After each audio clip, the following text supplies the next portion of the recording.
Alright guys, so today I'm going to be ranking the most popular and most common exercises for your triceps from a purely bodybuilding standpoint. So without any further delay, let's get started with the first exercise that is going to be the rank number 5. It is the dumbbell tricep kickbacks. Sorry to say, but this is one of the most useless tricep exercises you can do. The tension is not constant throughout the movement, and the maximum amount of tension on your triceps falls in its completely contracted state, which is completely opposite to what we want.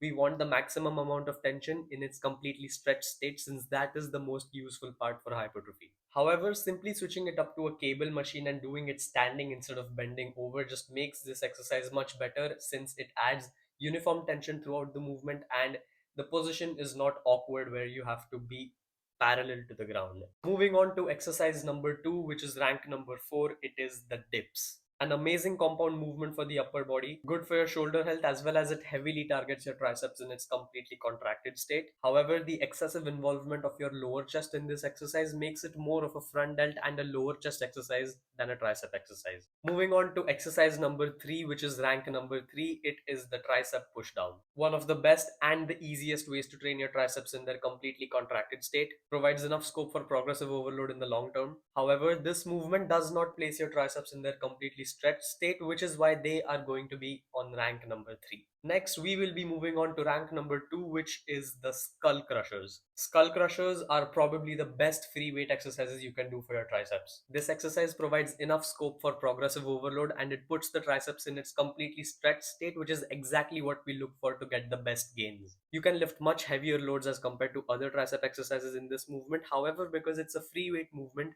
the chances of injury in this is high, and so is the demand for stability. And this is why this exercise sits on rank number 2. With this, we will be moving on to rank number 1, which is going to be the overhead tricep extension. Puts your triceps in its completely stretched state. It's sort of difficult to cheat in this movement because your form stays relatively strict, much more stable as compared to the previous exercise, provides uniform tension all throughout the movement, and a much lesser chance of injury.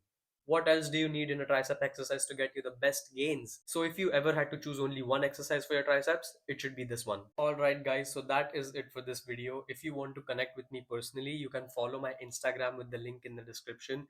I always constantly keep engaging with the audiences and reply to almost every single comment on my post. So with that being said, if you like the video, drop a like, and if you haven't subscribed to my channel yet, do subscribe for more such interesting content, and I will see you in the next one.